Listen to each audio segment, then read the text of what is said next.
السلام عليكم، اهلا وسهلا بيكم في حلقه جديده من حلقات قناتنا افتكاسات البيت المصري. فاحنا النهارده هنعمل اكله بسيطه جدا ومغذيه وفي نفس الوقت تكون اقتصاديه. يلا بينا نشوف هنعمل ايه. زي ما انتم شايفين كده هنا معانا يعني نقول كيلو الا ربع بطاطس. تمام. البطاطس دي يعني مش شرط بطاطس كبيره، يعني ممكن تكون بطاطس صغيره، بس يعني الكميه حوالي كيلو الا ربع. هناخدها هنقطعها وهنسلقها مع بعض. زي ما انتم شايفين اهو قطعناها قطع يعني متوسطة، ولا صغيرة قوي ولا كبيرة قوي، وسبناها تتسلق. بعد ما تتسلق هنشوف مع بعض هنعمل ايه بعد كده. زي ما انتم شايفين كده البطاطس تعتبر خلصت خلاص اهي. بحط جواها الشوكة بلاقيها تمام مهروسة خالص. هبدأ ان انا اصفيها واكب عليها مية ساقعة. يلا بسم الله الرحمن الرحيم.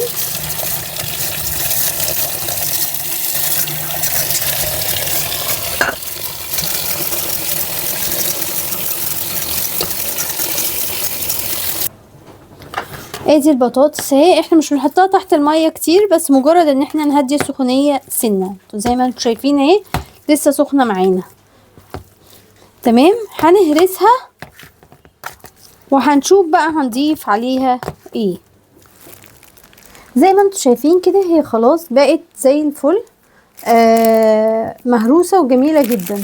هنبدا نضيف معانا هنا 8 كيلو لحمه مفرومه متعصجة. طبعا يعني بيبقى كلنا عندنا في الفريزر شايلينها لسه عاملينها ايا كان. انا كان عندي شوية لحمة مفرومة زي ما انتم شايفين متعصجة.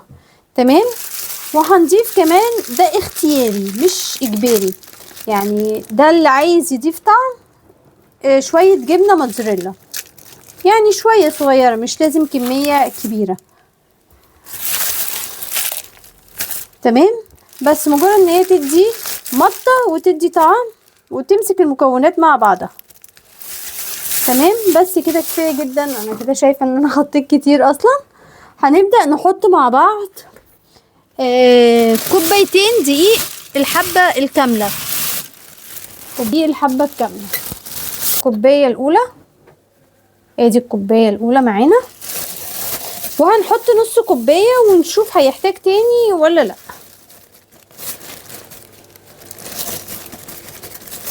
وادي نص كوباية ونشوف لان بيختلف من نوع دقيق للتاني. هنبدأ نعجن الخليط ده كويس جدا بحيث ان هو يتجانس مع بعضه. ممكن تعجني بايدك، عايزة بقى تعجني عندك حاجة تعجني فيها زي ما انت عايزة. هنعجن الخليط وهرجع اوريكم شكله بقى عامل ازاي. هنا بقى بعد ما عجنت العجينة كويس جدا، ونسيت اقول لكم ان انا ضفت طبعا شوية ملح وقسمتهم ل 15 قطعة. طبعا مش متساويين زي ما احنا شايفين، في صغير وكبير، فانت هتقسمي عدد القطع والاحجام زي ما انت عايزة. وهنا هنجيب طاسة وهنحط فيها نقطة زيت زيتون صغيرة جدا وهفردها بالفرشة زي ما انتوا شايفين. ادي كده نقطة الزيت عملناها. والنار طبعا وسط، ولا هي عالية قوي ولا هي برضو تبقى واطية قوي، تبقى متوسطة. هبدأ بطاطا تبطيطة بسيطة كده.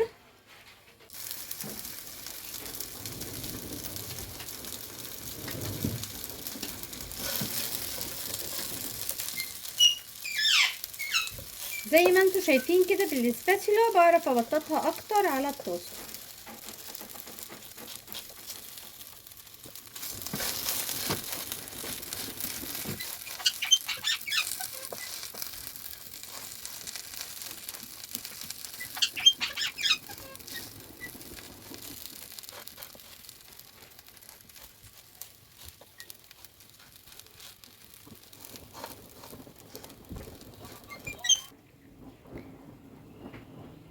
زي ما انتوا شايفين اهو قلبنا واحدة وهنقلب التانية.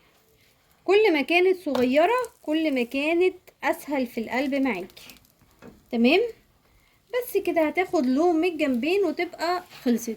ممكن نستخدم زيت زيتون، ممكن نستخدم اي زيت كويس، يعني يكون زيت مثلا لوز او حاجة، يعني زيت ينفع يتحط على النار. ممكن برضو تستخدمي السمنة البلدي الجاموسي برضو بتبقى كويسة. فايا كان نوع الدهن اللي انت هتحطيه مفيش مشكلة. المشكلة الوحيدة ان يكون حتة صغيرة ما يكونش كتير. تمام. تاني ملحوظة برضو الجبنة الموتزاريلا لو جبتيها اللي هي اللي بتبقى مفرفتة دي هتبقى احلى بكتير وهتتخلط معاكي بشكل افضل. بس هنطلعها بقى من على النار وهتتاكل كده بالمعلقة. وجبة مغذية جدا ومشبعة وجميلة. ممكن تزودي على فكرة اللحمة المفرومة لربع كيلو عادي، يعني زي ما عندك، يعني الكمية المتوفرة عندك اعمليها مفيش مشكلة. انا هم دول اللي كانوا عندي بقى اخر الشهر فعملنا بيهم كده.